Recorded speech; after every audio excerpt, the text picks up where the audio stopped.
The Holy Land is first seen at Haifa, one of the most important seaports in Palestine.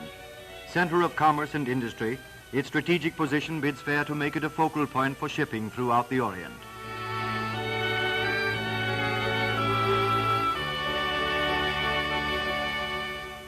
The modern government building exemplifies the progress made by the Jewish people during the past 20 years, as does this huge hydroelectric power plant, an architectural and engineering achievement standing out as a modern background to an ancient camel train that plods the shallow waters of the Mediterranean Sea.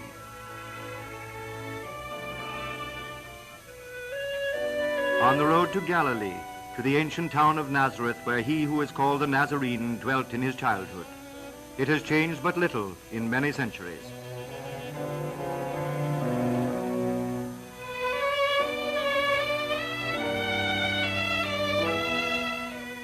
In Galilee, the Arab shepherds guard their flocks just as they have for centuries past. Shepherds and their sheep have always been associated with the Holy Land, and native shepherds remind one of the tales of old, like David, sweet singer of songs.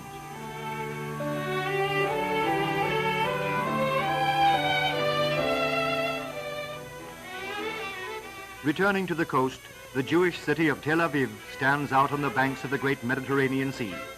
It is one of the major ports of Palestine. Its rise during the past few years has been an economic phenomenon.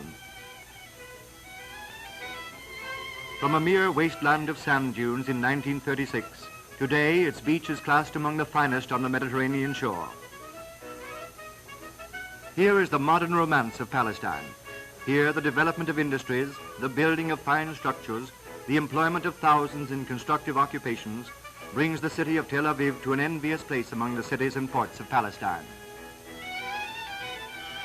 Dizengoff Circle, named after the late mayor and pioneer builder of Tel Aviv, is one of the beauty spots of this modern city.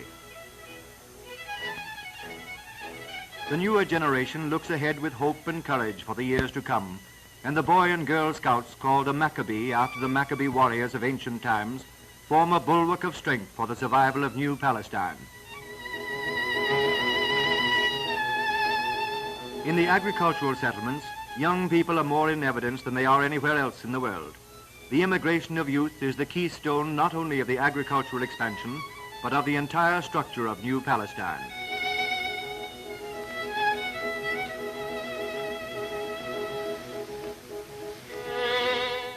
Here many settlements thrive, and the youth of Palestine are making great headway in bringing forth produce from the earth, varying from cereals and legumes commonly grown in temperate climates to the fruits native to subtropical lands.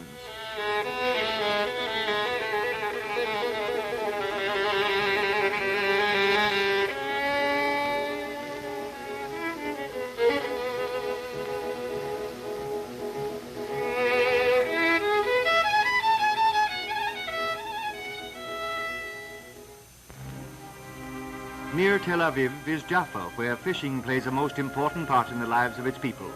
And practically the same methods of boat and net are used today as they were by 4 of the first disciples who fished in the Sea of Galilee. Even though the Jewish farmers employ modern farm machinery, Arab farmers still adhere to primitive methods in tilling the soil and reaping their crops.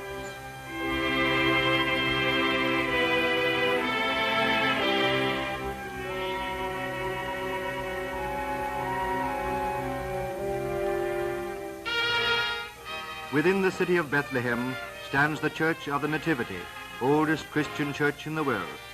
Its narrow entrance was so built to prevent desert horsemen from riding into the hallowed interior. The flickering light of candles casts soft shadows on the grotto of the Nativity and its beautiful sacred decorations.